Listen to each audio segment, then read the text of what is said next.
the cartoons, and then when I was drawing cartoons, I started looking at cartoons, and certain artists have got a quality which is more than just a funny drawing, you know. They've actually got a quality to them. People like Steinberg and Andre Francois, in particular, those two. And then came across a picture book, Crocodile Tears, which I believe is still in print, and the text is in English and in French. And I thought, I can do this, you know, I tell stories, I can do this.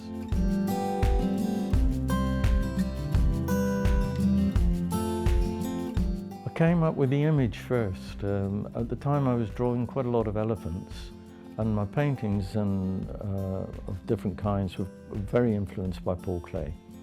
At that period, and sometimes still now, I like his idea of drawing. Just taking a line for a walk is a wonderful way of thinking of drawing, I think.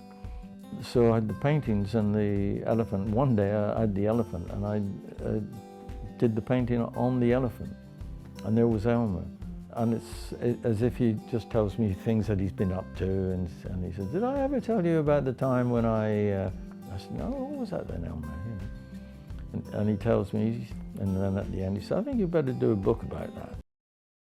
The stories come, and I feel I need to get them down. I've always told stories. Stories are like music, I think, in that they're just there, in the air, circling around us, you know. In this room, we've got all those television programs, radio programs, telephone conversations.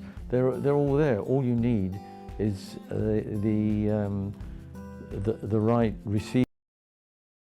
Same favourite as it is now. Those were the stories of Winnie the Pooh, the house at Pooh Corner. And the other one was Treasure Island, which I still think is a fantastic story. Perfect.